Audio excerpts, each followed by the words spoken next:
Hey guys, আসসালামু আলাইকুম। তো আজকে হচ্ছে যে মাহে রমজান মাসের 13টি রোজা। তো আজকে আমরা কয়েকটি বন্ধু মিলে ভেবেছি যে ইফতারি পার্টি করব নদীর ধারে। সেজন্য সাবির আর আমি বাজার করতে যাওয়ার জন্য বেরিয়ে পড়েছি। আর আমাদের কিছু বন্ধুরা আসতে পারেনি, কারণ তাদের বাড়িতে একটু কাজ আছে, সেজন্য তারা আসতে পারেনি। আর আজকে আমাদের ইফতারের মেনুতে কি কি খাবার থাকছে সব কিছুই আপনাদেরকে দেখাবো। তো চলুন এখন বাজার করতে যাই।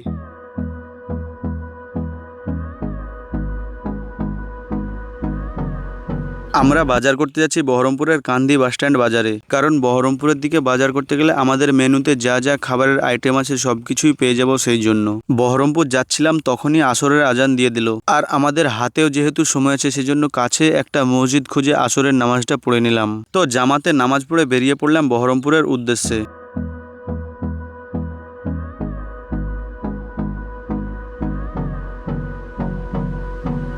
তো আমরা এখন বহরমপুরের কান্দি বাসস্ট্যান্ড বাজারের কাছে চলে এসেছি। আর এখানে এসেই প্রথমে আমরা আমাদের বাইকটাকে পার্কিং করে রেখে দিলাম। তারপরে ফলের দোকানের সামনে দিয়ে হাঁটছিলাম আর ভাবছিলাম যে খাবারের মেনুতে আর কি কি খাবার অ্যাড করা যায় কম খরচের মধ্যে। তো প্রথমে চলে আসলাম আমরা একটা তরমুজের দোকানে, কারণ সারাদিন রোজা রাখার পরে তো তরমুজ খুবই দরকার। আর আপনারা এখানে দুই রকমের তরমুজ দেখতে পাচ্ছেন, কালো তরমুজটা 50 টাকা কিলো আর সবুজ তরমুজটা 40 টাকা কিলো। তো আমরা কালো তরমুজটাই নিয়ে নিলাম, আর তরমুজটার ওজন হলো যে 2 কিলো। তো দোকানদারকে আমরা বললাম যে লাল না হলে নিব না। তখনই দোকানদার তরমুজটাকে কেটে দেখালো আর বলল যে লাল মিষ্টি গ্যারেন্টি সহকারে। সত্যি তরমুজটা অনেকই লাল, কিন্তু মিষ্টি কিনা ইফতারের পরেই বলতে পারবো। ওই দোকানটিতে যেহেতু শুধুই তরমুজ ছিল, তাই ওখান থেকে তরমুজ নিয়ে চলে আসলাম আরো একটি ফলের দোকানে। আর এখানে এসে নিয়ে নিলাম কলা, শশা, আঙ্গুর। তারপরে আমরা এই বাজার থেকে বেরিয়ে পড়লাম আর ভাবছিলাম যে এখন কোথায় যাওয়া যায়, কারণ হাতে আর বেশি সময় নেই। বাজার করতে গিয়ে অনেকই সময় শেষ হয়ে গিয়েছে। তারপরে ওখান থেকে বেরিয়ে সোজা চলে যাচ্ছি নিমতলার হাজি বিরিয়ানিতে, কারণ আমাদের মেন খাবার হিসেবে যেহেতু বিরিয়ানিটাকে রাখা হয়েছে। আর এই দোকানটি হচ্ছে যে বহরমপুরের মধ্যে সবচাইতে ফেমাস হাজি বিরিয়ানি। দোকানদারকে আমরা দেখিয়ে দিচ্ছিলাম যে কেমন কেমন চিকেন দিয়ে বিরিয়ানির প্যাকেটগুলো পার্সেল করে দিবে। তো আমরা চিকেন দেখিয়ে দিলাম, তারপরে দোকানদার আমাদেরকে 6 প্লেট বিরিয়ানি পার্সেল করে দিল। প্রতি প্লেট বিরিয়ানি যেহেতু 100 টাকা করে, সেই জন্য 600 টাকা বিল পেমেন্ট করে দিলাম। আর দাদাকে বললাম যে আমাদেরকে একটু গ্রেভি দিয়ে দাও। তো দাদা আমাদেরকে একটি ছোট্ট প্যাকেটে গ্রেভি ভরে দিল।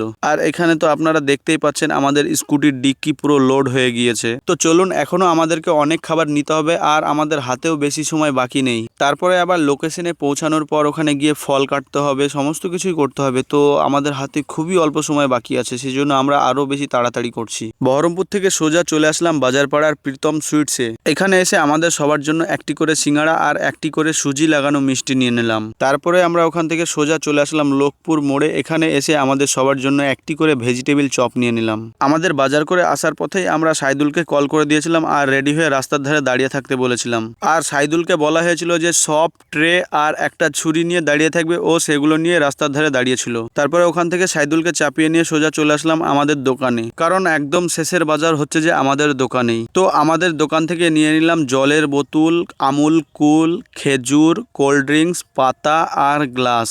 আমাদের দোকানে বাজার করছিলাম, তখনই আমাদের আরো দুটো ফ্রেন্ড চলে এসেছে। তো এখানে সাবির আমাদের সব আইটেমগুলোকে একটা পেটির মধ্যে ভরে নিচ্ছে। তারপরে সবাই মিলে সবকিছু নিয়ে আমরা আমাদের মেন লোকেশনের জন্য বেরিয়ে পড়লাম। তো এটাই হচ্ছে যে আমাদের মেন লোকেশন, একদম গঙ্গার ধারেই।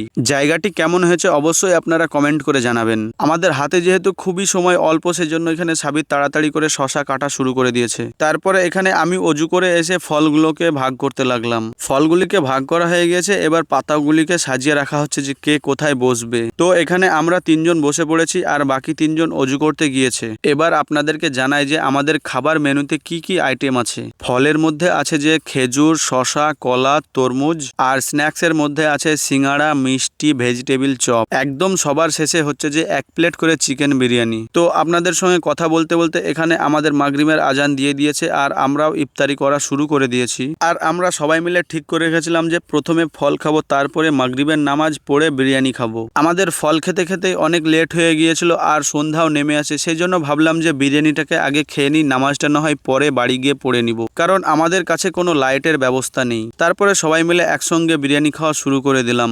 আর আমাদের বিরিয়ানির সঙ্গে স্প্রাইটেরও ব্যবস্থা ছিল। এখানে সাবির স্প্রাইট ঢেলে দিচ্ছে আর আমি গ্লাসে করে নিয়ে সবাইকে দিয়ে দিচ্ছি। আর আপনারাও হয়তো ভিডিও দেখে বুঝতে পারছেন যে আস্তে আস্তে কিভাবে অন্ধকার নেমে আসছে। তো আলহামদুলিল্লাহ আমাদের সব বন্ধু মিলে নদীর ধারে ইফতারি কমপ্লিট হলো। আজকের ভিডিওটি এই পর্যন্তই। কেমন হয়েছে অবশ্যই আপনারা কমেন্ট করে জানাবেন। তো দেখা হচ্ছে আবার নেক্সট কোনো একটি ইন্টারেস্টিং ব্লগ ভিডিওতে। টাটা।